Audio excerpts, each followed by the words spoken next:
I do a lot of photography, both sports and space, and I've sent a ton of my pictures off to be framed. But the bigger you print, the bigger the price. An economical way to handle that is to build your own frames and stretch the canvas yourself. I'm going to cover the way I stretch my pictures and several mistakes that you're not going to want to make along the way if you're stretching your own canvas. If you do make one of these mistakes, I'll even show you how to fix it. So we're going to start with measuring the canvas to see how it'll fit on the frame. Since this frame is 1.5 inches wide, I need to make sure I have at least 3 inches of picture bigger than the frame so that the edges wrap nicely. I custom built this frame at 30 by 33 because the print itself is 34 by 38. I want to start by fitting the long edge to the frame with one staple in the middle and then lining up the opposite edge and putting in another staple. I've also got a lot of white space on the edge of the canvas and I need to do a little trimming. So I'm cutting it down but making sure to leave 1/2 inch to 1 inch so that I'll have some to wrap around the back. I'm going to throw a staple in the opposite side here so that I can get it really tight across the front. I always like to turn it around and double check how tight it is in the middle and have a look and make sure that the top and the bottom are lined up straight on the frame. What do you think about my blanket that I use to protect my canvas?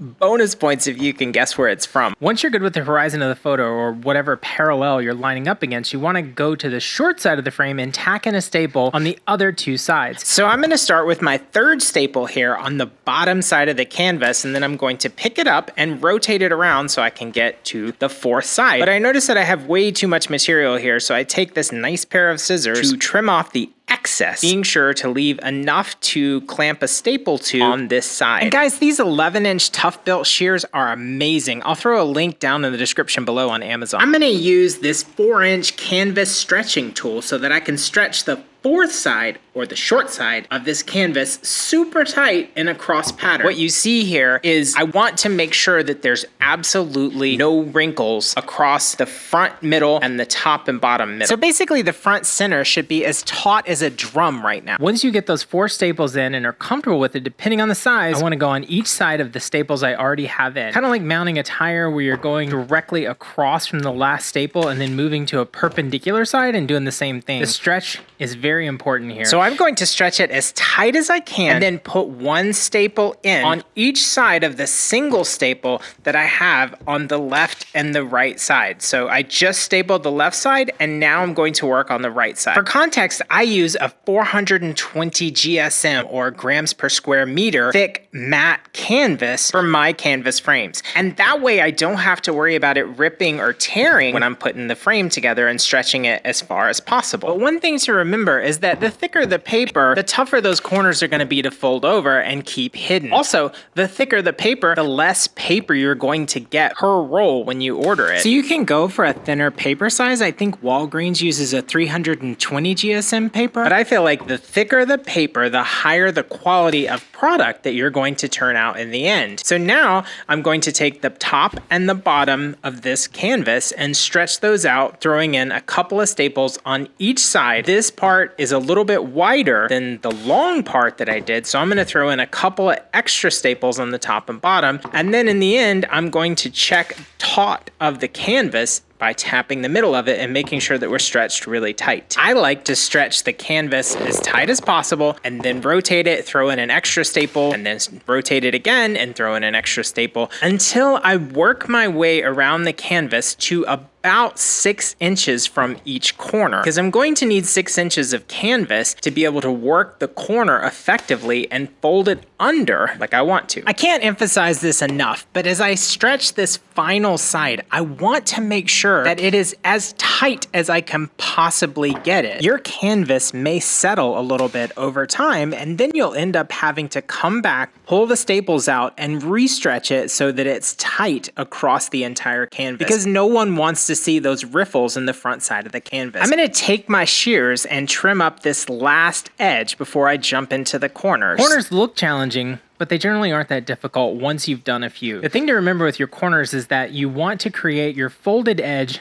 on the corner with the material on the least visible side. Typically, this is the top and the bottom of the frame. I don't want bulk on the sides of the frame, so I create all my folds on the top and the bottom sides of the frame. Start by making sure you've got the bulk of your canvas trimmed as much as possible, so you're only gonna have a little bit of excess. Fold one corner over and then fold it back so that the crease of the fold lines up with the corner of the frame. Once you're done, you can throw a staple in on the left and the right side of the frame, and then come back to do your fold and staple on the top. Know that if you make a mistake, you can easily use a staple puller to get the staple out and re-stretch the canvas. I ordered another one off Amazon. I'll link to one below. If you notice at any point, even when you're done, that the canvas isn't tight, you can pull the staples from one side and re-stretch the entire canvas. I've done it a few times after I'm done. It's annoying, but you'll end up with a much better project in the end. So in an angled motion here, I'm going to trim off the excess from the corner, making sure that I'm still leaving enough for me to get a staple in that corner. These are the kind of staples I use. They're T50 staples for this DeWalt staple gun. This is by far one of my favorite staple guns. Some people prefer electric staple guns, but I really don't think it's that big a deal to clamp that staple gun closed over and over again. I think if you're doing this for 8 hours a day, maybe an electric staple gun would be something that would be useful for you, but not necessarily for me because it's just kind of a side hobby project. It's one of those things that I love photography. I love shooting these space launches like what you see here on the other side of this canvas. And it's going to be great to be able to put these together and sell them to people who are interested or even give them away for Christmas gifts. If you're interested in purchasing any of my launch photography or any of the other pictures, you can just go to andywofford.com. I'll throw a link down in the description below. It'll let you get there to pick one of those up. When you order from my website, you can literally get that photo turned into anything, including canvas, metal, glass, or any type of framed print that you want. However, if you want a custom one,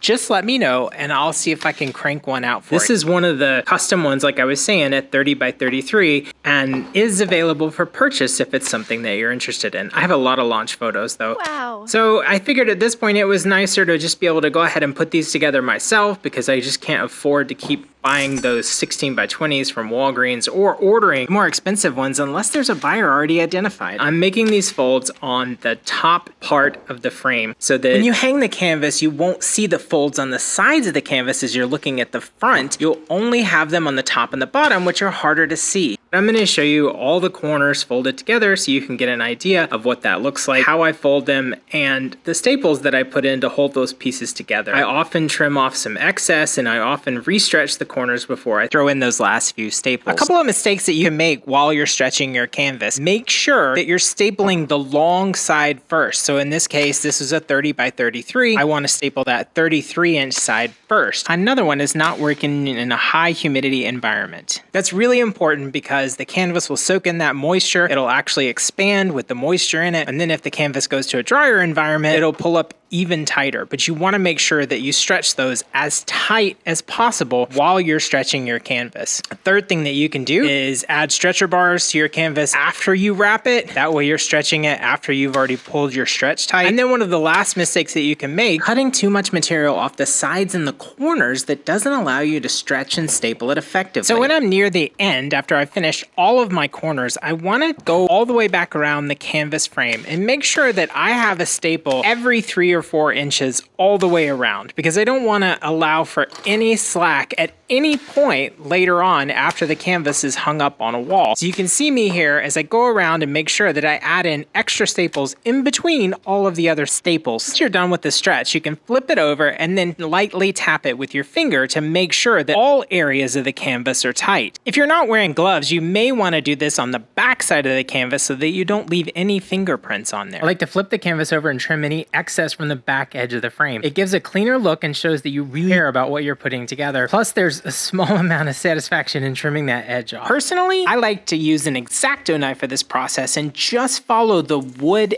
edge of the frame all the way around. It doesn't matter if these lines are particularly straight or not, because you can cover this later with picture framing tape. I ordered some off of Amazon and had it shipped in. I'll link to that below as well. Lastly, there's 2 different ways to create hangers for your frame. These sawtooth hangers are cheap and easy to install. You need to measure for dead center in the frame. Know that the canvas takes a bit of space, so if you have a 30-inch frame, you'll probably need 15 and an 8 to get dead center on that frame.